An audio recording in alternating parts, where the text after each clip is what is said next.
एक तरफ देखें तो ये पुराने जो ट्रेन स्टेशन था ये उसकी बिल्डिंग है, दूसरी तरफ ट्राम चल रही है और इस तरफ जो है इनकी नए ट्रेन स्टेशन की बिल्डिंग है, मॉडर्न जो बिल्डिंग है नए ट्रेन स्टेशन की। सबसे बड़े आइकन पे आ चुका हूँ, ये है शेख मोहम्मद मॉस्क। ये कासाब्लांका की सबसे बड़ी मॉस्क है और एक आइकनिक जगह है, मेरी बैकग्राउंड पे देख सकते हैं। और ये अफ्रीकन कोस्ट के ऊपर है, मेरी बैकग्राउंड पे आप देख सकते हैं। बहुत ही खूबसूरत और डिटेल मॉस्क है। अभी नमाज के लिए इसको बंद किया हुआ है, मगरिब का टाइम होने वाला है, तो मगरिब के बाद जो है इस मस्जिद को खोल दिया जाएगा विजिटर्स के लिए।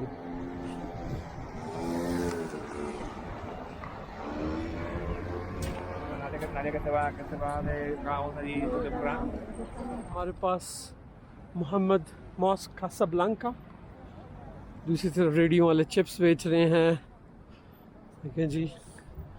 और यहाँ पर चने बेच रहे हैं और यहाँ पे कुछ बकलावा बेच रहे हैं।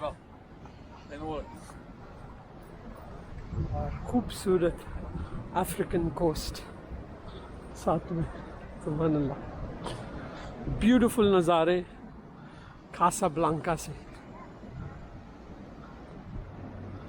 समंदर की काफ़ी बड़ी वेव्स हैं, अटलांटिक ओशन,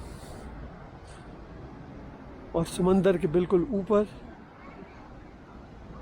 शेख मोहम्मद या फिर मोहम्मद मॉस्क कासाब्लांका।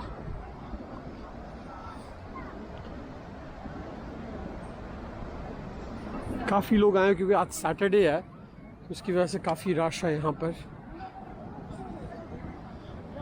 मैं पाकिस्तानी होने की वजह से काफ़ी ब्लेंड इन हूँ, काफ़ी सारे लोग मेरे से अरबी में या फिर फ्रेंच में बात करने की कोशिश भी करते हैं यहाँ पर ना।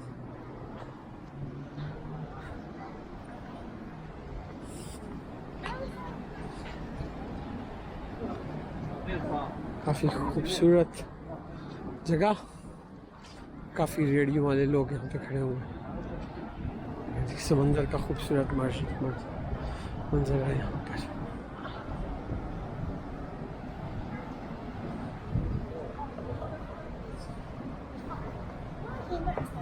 शुक्र मैं एक रूफ टॉप कैफ़े भी हूँ और यहाँ से बहुत खूबसूरत व्यू है, तो चलें आपको वो व्यू दिखाता हूँ।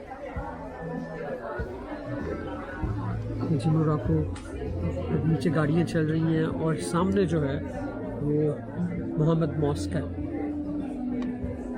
बहुत ही खूबसूरत व्यू रूफ टॉप से, कासाब्लांका सिटी का खूबसूरत मंजर रूफ टॉप होटल से। नीचे देखें गाड़ियाँ चल रही हैं और सामने मस्जिद।